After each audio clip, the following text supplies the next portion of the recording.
আসসালামু আলাইকুম। তিনটি বল সুন্দরী বড় চারা নিয়ে এসেছি এবং সেগুলো রোপণ করব, যার কারণে ছোট ভাই কেনাল থেকে বালতি ভরে পানি নিয়ে এসে হাঁপিয়ে পড়েছে। এদিকে আমি প্রথমটা রোপণ করার জন্য লাউ গাছটা একটু পরিষ্কার করে নিচ্ছি। প্রথমটা রোপণ করিব আমাদের স্যালো মেশিনের পাশেই, যাতে বড়ই গাছটা বড় হয়ে স্যালো মেশিনে ছায়া দিতে পারে এবং বড়ই ধরলে সেগুলো আমরা খাইতে পারি। যার কারণে এখানে ঘাসপালা যেগুলো ছিল সেগুলো আমি প্রথমে পরিষ্কার করিয়া নিলাম এবং নিড়ানি দিয়ে ভালো করে কুপিয়ে নিচ্ছি। কুপিয়ে নিয়ে মাটিটাকে আগলা করিয়া বড়ই গাছটা নিলাম এবং দেখলাম যে একটু লম্বা আছে, মাথাটা বড় হয়ে গেছে। যার কারণে মাথাগুলো একটু কেটে নেব এবং একটু গর্ত করিয়া নেব।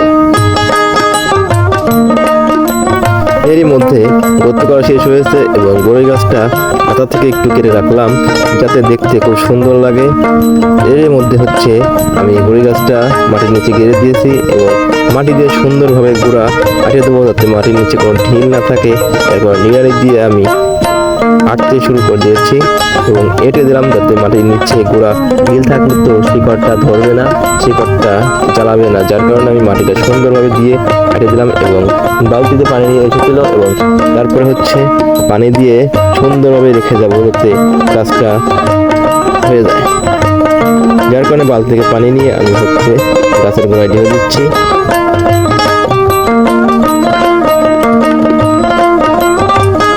প্রথম বড় চারাটা রোপণ করা প্রায় শেষ হয়ে গেছে এবং এখান থেকে পানি দিয়ে আমি চলে যাব দ্বিতীয় বড়ই গাছটি লাগানোর জন্য। প্রথমটা তো লাগাইছি আমাদের বোর্ডিং স্যালো মেশিনের পাশেই, যাতে স্যালো মেশিনটা ছায়া দেয় এবং বড়ই হইলে মেশিন স্টার্ট দিয়ে এসে খাইতে পারি।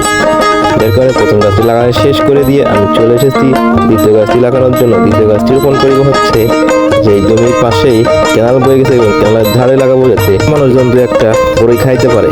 যার কারণে আমি এটা কেনালের পাশেই রোপণ করিলাম। আর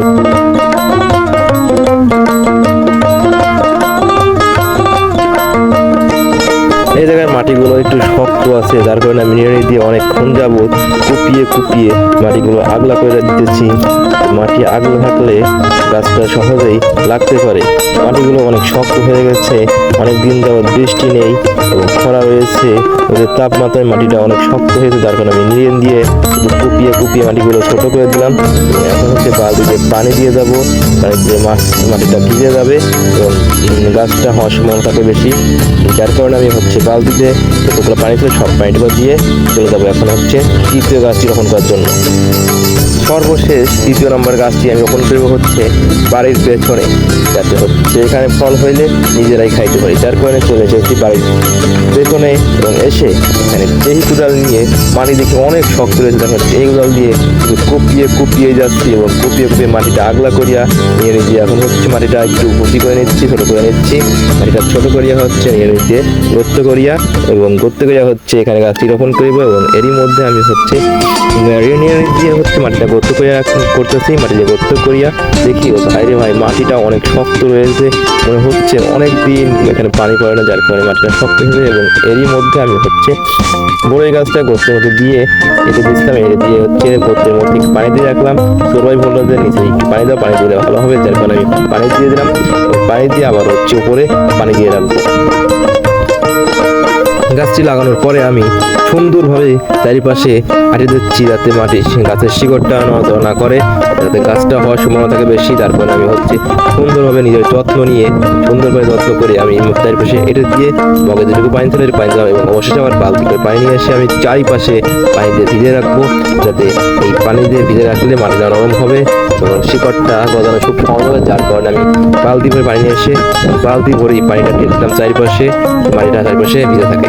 এই গাছগুলো যদি তাজা হয়ে যায় তাহলে আমি